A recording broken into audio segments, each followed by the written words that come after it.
All right, welcome back. It is almost 7, so almost guaranteed that the lighting in this video will change shortly, but you know, it is what it is. Who cares? So, okay, so I am going to skip the pleasantries and just get right to the things that I want to talk about. Everything else is going good, pretty standard stuff. Nothing super notable in the health, home, life, mind departments.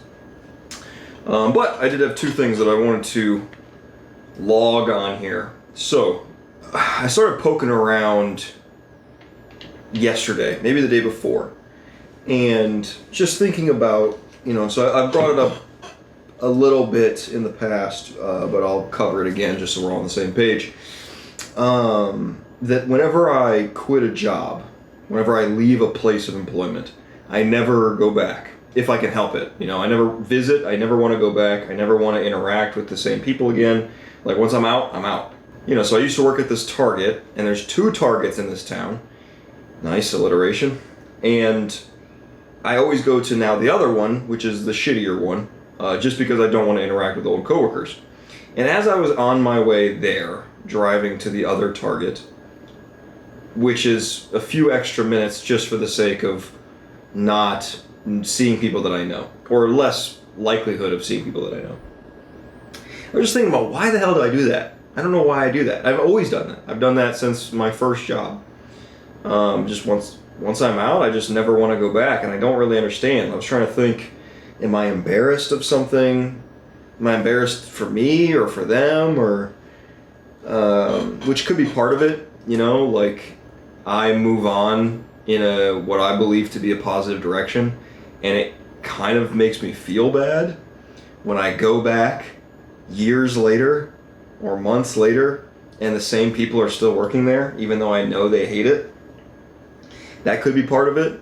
I'm not sure. But then that Target ended up having some pretty stellar deals. They had a bunch of stuff on clearance. I think Target is finally recognizing the fact that nobody wants to shop there because it's too damn expensive for literally no reason. You've got a vase that's selling for $65 when it's like a piece of plastic. What are you doing?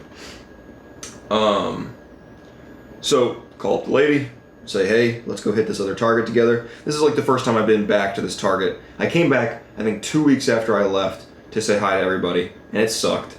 And so it has been almost a year since then. That's, goddamn, that is about true. So about that long. And so I'm like, I go there, and also I'm with my lady. And this is another thing that I have to deal with. Small side note here is I don't know how to be a couple in public. So throughout my life, any relationship that I did have was completely private. Like, I had my main group of friends, and then I had my girlfriend, and very rarely did they mingle for a variety of reasons, which I wasn't mad at. You know, like, I kind of enjoyed the fact that, like, I had when I'm want to be with my guys, I can be with my guys. When I want to be with my girl, I can be with my girl. When I want to be alone, I can be alone, but I don't need to mix the 2 things. Well, obviously that gets weirder. I think it might have been just weird to begin with, but it gets weirder the more that, like, I know people and am with my lady and then try to interact with them. And I just haven't been very good at it historically, which is a problem. You know, we're a unit. We are a team. We need to be... I can't be distanced emotionally and cognitively when we're at the function. It's just weird. It's just weird. I need to be able to, I don't know, whatever. So now I'm with my lady going back to the place that I know people at and have worked at. So it's a fucking social anxiety double whammy, which normally I'm fine socially, but there's just a few things that get me. And I guess this is one of them. And this is sort of me getting to the point. I'm like, okay, we're gonna go in here, look for some deals. Hopefully I don't see anybody that I know. As soon as I walk in the door, I see the people that I know the most of everyone that works there, pretty much. So it's like, oh, hey, this is her and my, whatever. It wasn't that bad. It was a little awkward, and I was like, fuck. And I gave the dude a hug, and I was fresh out of the gym and the sauna, so you know I was smelling like fucking booty. My bad, dude. I did go up there to apologize to him as I was leaving, but he had since gone, so hopefully he doesn't judge me too hard, is what it is. But as I was then perusing the aisles, started thinking more about it, and I think that it is just a practice thing. It is just a habit that I accidentally started and never corrected, and now it's just embedded in me when it doesn't need to. You know, it's like when I was a very young boy. I was so awkward and anxious and introverted, and my dad did not give a fuck and was like, you're gonna go, like, he's gonna go to parties and you're gonna go hang out with all the kids because you're not gonna be standing by me, which sucked. But in doing so, I learned to be extroverted, and now I actually really enjoy it. Exposure therapy, right? So I think that's just what this is that not only in both cases, in both the interacting with people that I used to work with, because it shouldn't be weird. You know, it was cool when I worked there, but just the fact that my employment has been terminated of my own accord, for some reason changes something in my mind, but it doesn't need to. They're still the same people. And I'm still the same person, which crosses into the bridge that I have to the next point. The bridge being its own separate point. So point being is I just need practice, I think. That's my hypothesis here, is that I just need practice both being with my woman in public and being around people that I know in public. Which means I'm going to have to kick my own ass to kind of go and do it. This leads me into our bridge, which is the concept of variance in personality. Like states of being that differ depending on who you're with. And this is not a new concept by any means, but I think that this might be part of the problem, especially when it comes to the working relationship.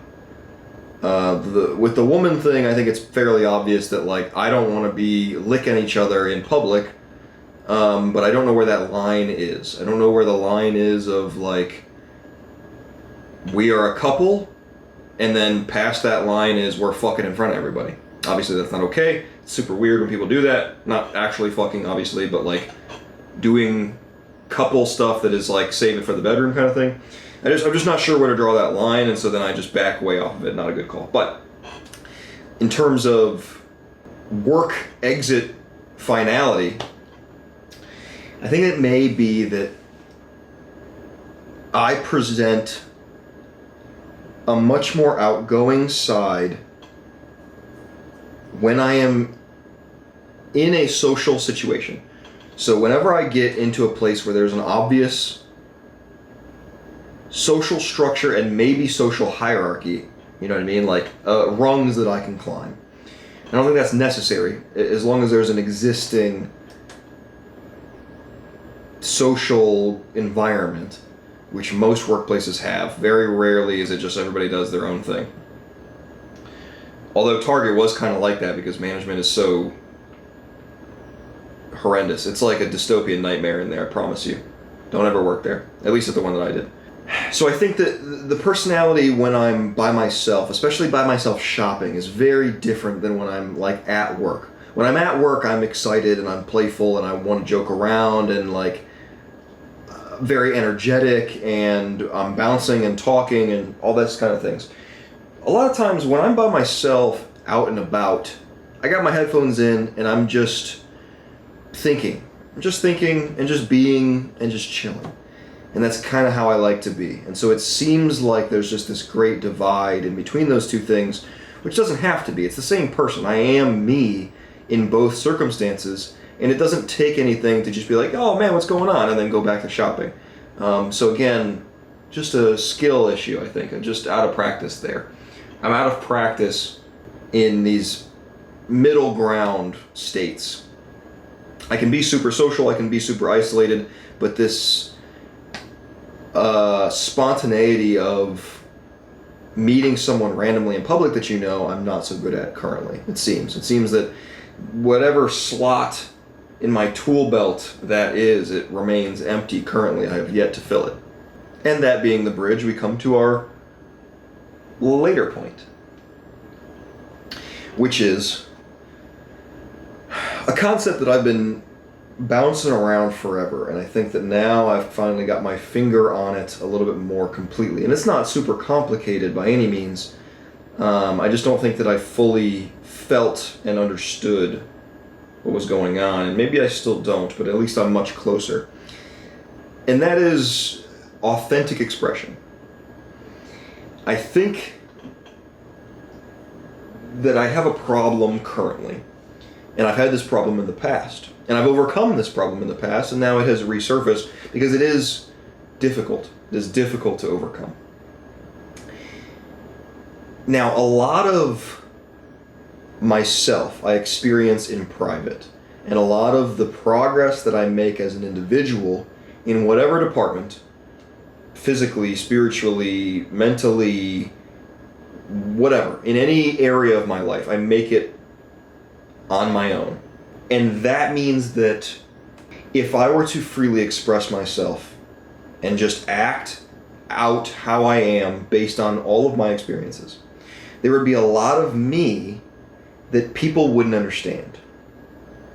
Like references that I would make to things that I'm reading or things that I'm watching, movies that I've seen, music that I listen to, people that I've talked to, that just people wouldn't get it. They would have no fucking clue what the hell I'm talking about ever.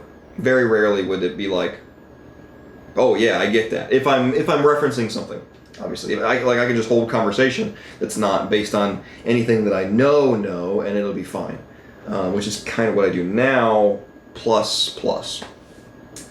But this is a problem. This is a problem. So essentially what I'm saying is that I have dulled down my expression so that it is more palatable for a wider audience. And I think that is a mistake.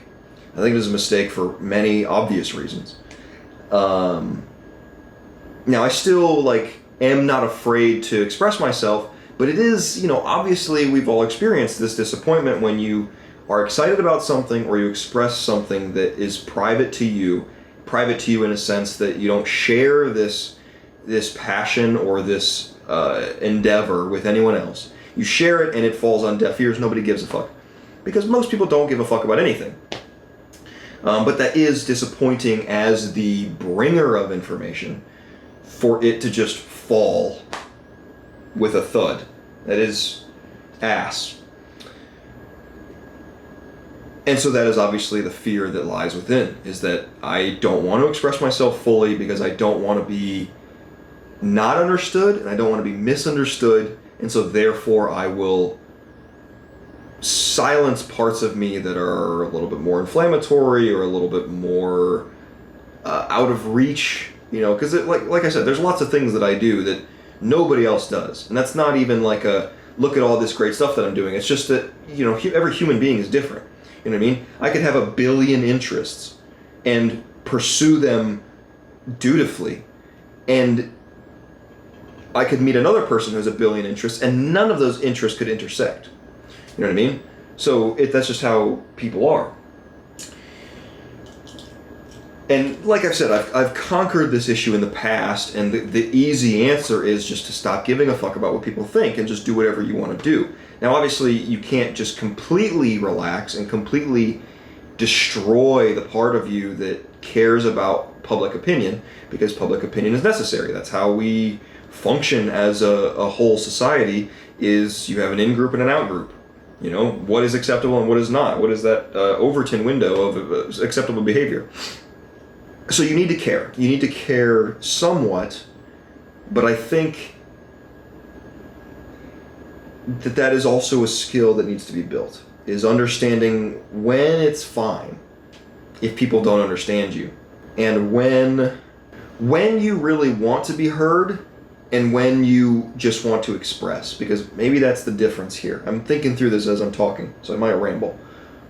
Nice. Because if I'm just talking essentially out loud, then it's not imperative that my audience, being the people near me, understand every word that I say or every phrase that I commit to or everything that I reference. It's not necessary. Now, if I'm trying to explain a point, that is when now we need to make a bridge here from my consciousness to yours so that the ideas are free flowing. If I'm trying to explain to you this thing that I saw the other day, and I'm using references to analogies that you have no fucking comprehension of to explain this thing, that's just not effective. It's not effective. But if I'm just like making drinks at the bar and I mess something up and then I shoot out a movie reference or, yada yada yada, say something that nobody knows what the hell I'm talking about, not important. You don't need to understand me. I am just expressing. I am just being myself in the moment, not trying to connect us together. So I think that currently my meter is ticking too far on that spectrum to the side of muted. Too far to the side of connectivity versus true expression. Because that seems to be the balance there. Is if you go full true expression, not many people are going to understand you.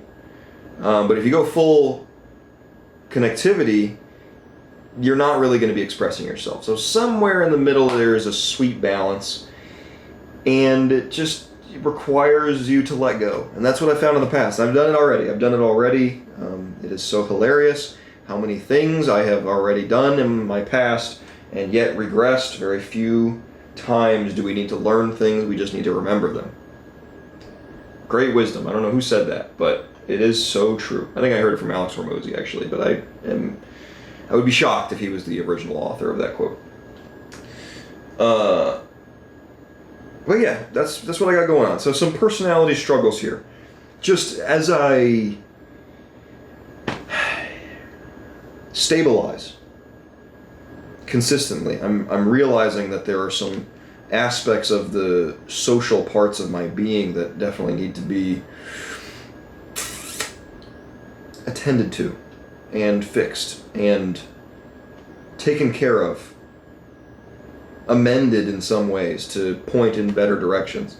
Because it's so nice, dude. I mean, it's like I've been, this is the person I want to be. I know certain ways that are going to get me there. This is how I want to behave. Basically create a character.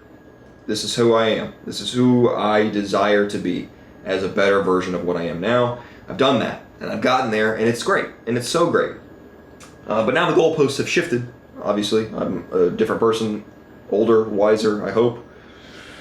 And so it's not the same game anymore, but worth going after. So, yeah, some things to think about for the future. And all of this comes down to basically being at ease in any environment. Being cool, calm, collected, wherever I am. But that takes work. It takes work and takes discipline as well. Because I think that the more beatings I give myself, the less life beats me for me. Essentially. But beatings hurt, and it's tough. But it needs to be done. So I think that is definitely some required discipline for the near future and then on. But I think also just thinking about these things.